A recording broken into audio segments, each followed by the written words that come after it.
They took the microphone from the band and handed it to him. He smiled at the tables, lifted the old passbook, and laughed. He called it trash. He dropped it into a bucket of ice and champagne. Glasses clanked. People laughed. Cameras flashed. I stood there in my wedding dress, soaked to the knees, listening to the pages dissolve. My mother looked away. My brother grinned. The officiant checked his watch. No one stopped it. I didn't speak. I didn't cry.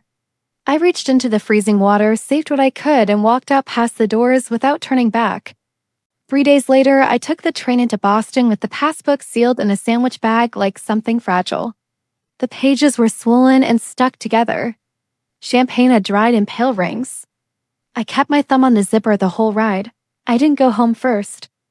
Home meant my mother's careful quiet and my father's version of events, already polished for anyone who asked. I went straight to the bank because my grandfather had leaned close before the ceremony and said, "Don't let him touch this." No explanation. Just a warning. First National was marble and soft shoes. People spoke in library voices. When it was my turn, I slid the bag across the counter. "I need to check the balance," I said. My voice sounded normal. The teller touched the bag with 2 fingers and typed in the account number. She frowned, typed again, then stopped completely. Her eyes lifted to my face like she was confirming I existed. "One moment," she said, and left her station. A man in a neat tie appeared, moving too fast for a place like that. He didn't smile. He said my last name like it had weight. "Miss Mercer," he said, "please come with me." He opened a door I hadn't noticed Dot in the small room behind the lobby. The air smelled like paper and old carpet. He set the bag on the table like evidence. "This account is tied to a trust," he said. "It has been dormant a long time." When he slid the folder toward me, I saw the number and felt my throat tighten. I pictured my father's hand, heavy with rings, flicking the passbook into ice like a joke. I pictured the guests laughing because the richest man in the room had decided something was funny. The manager asked, "Is anyone else aware you have this?" His eyes were careful. "No," I said. The word came out clean. It wasn't a plan. It was muscle memory. On the way home, my phone lit up again and again. My mother first. Then my father. Then my brother. I watched the screen brighten and go dark. I didn't answer.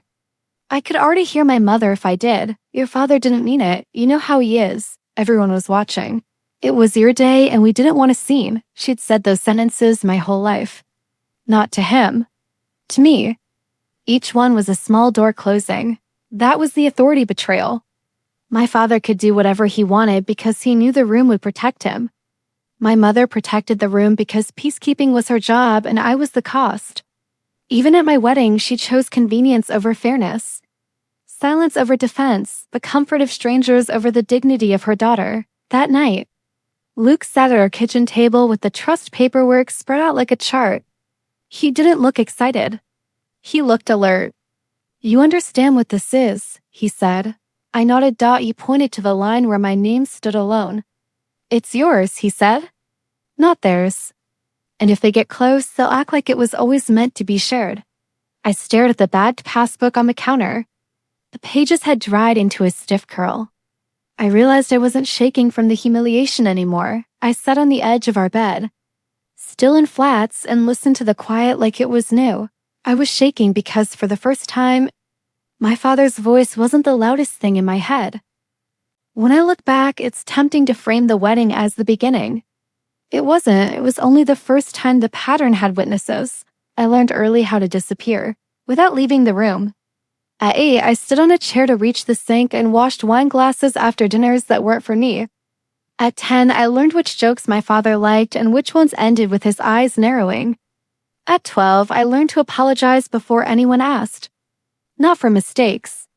For existing in a way that slowed things down. My brother never learned that skill. He didn't need it. He moved through the house like a guest of honor, loud and admired. When he broke things, they were accidents. When I did, they were proof. My grandfather noticed.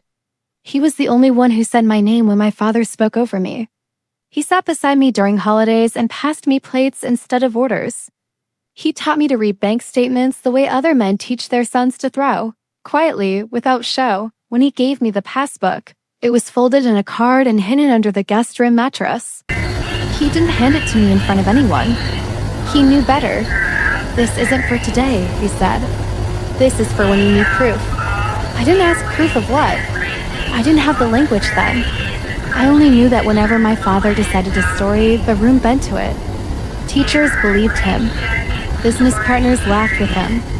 My mother smoothed everything that might have caught. When I chose nursing, he said it was small. When I paid my own tuition, he said it was unnecessary. When I married Luke without his approval, he smiled for the photos and called it a phase. The pattern was simple. I was tolerated when I asked for nothing. Punished when I did dot after the bank visit, my phone kept lighting up. Messages softened as the day went on. First anger, then concern, then familiarity as if nothing had happened. My mother sent a photo of leftover cake. My brother sent a joke. My father waited dot. He always waited until he could speak from higher ground. That call came 2 nights later. He didn't mention the wedding. He didn't apologize.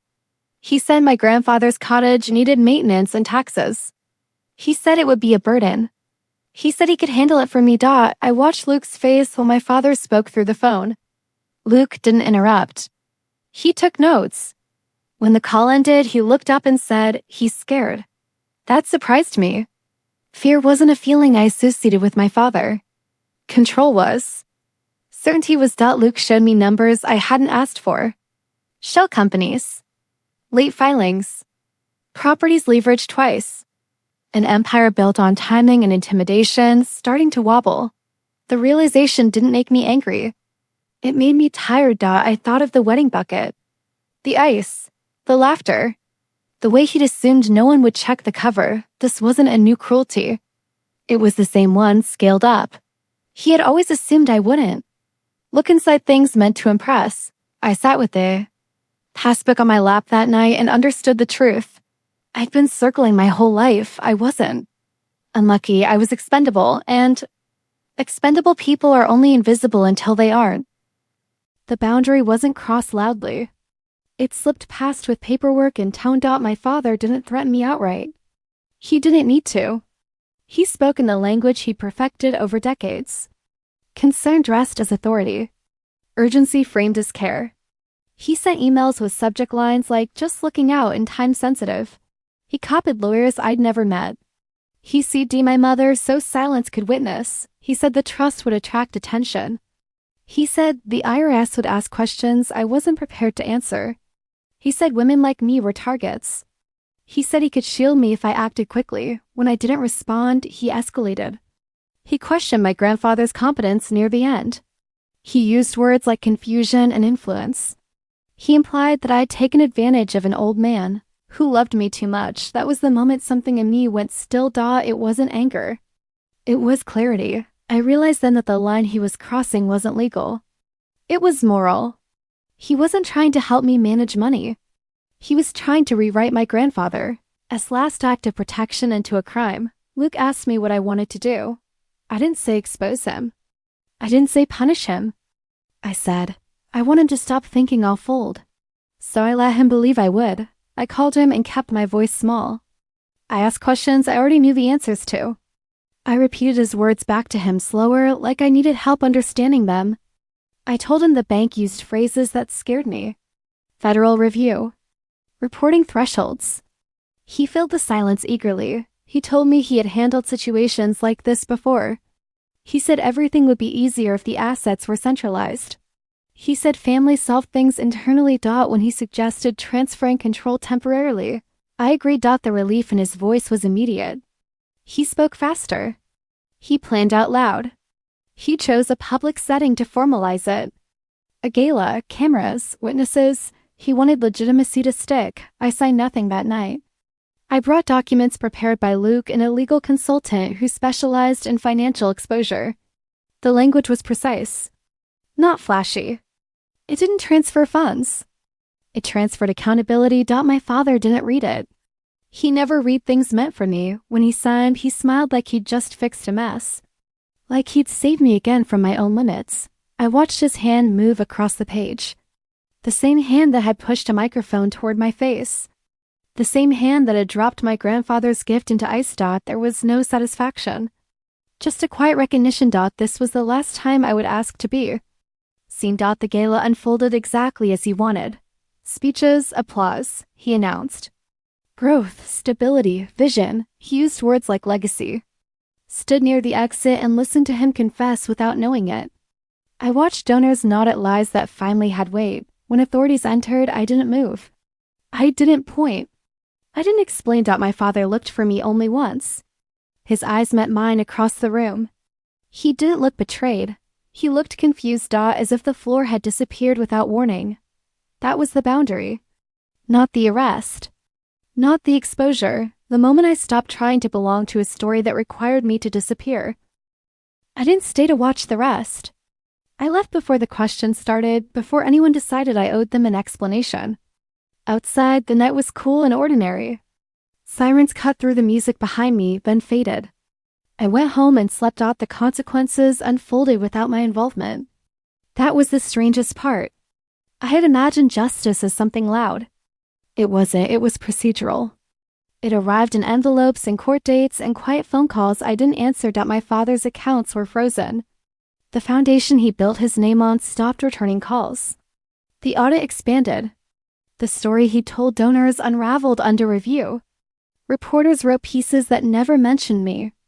I became a footnote, which suited me fine. My mother left 2 messages. She asked why I hadn't warned them. She asked if I understood what this would do to the family. I deleted them.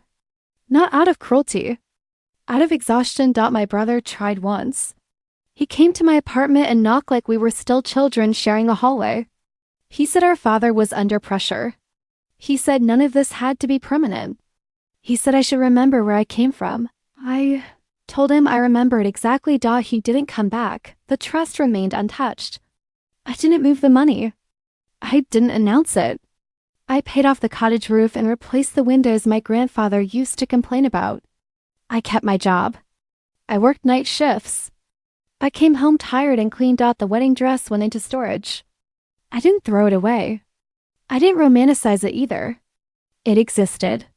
That was enough. Months later, a letter arrived confirming the final judgment. Liability assigned. Assets seized. The language was plain, efficient. It didn't mention humiliation. It didn't need to. I went to the cottage that weekend. I sat on the porch with coffee and watched the water move the way it always had. The world didn't feel different. I did. I understood then that silence had never been my weakness. It had been my training. I had learned how to observe, how to wait, how to endure without becoming small. What changed was the boundary. I didn't replace my family.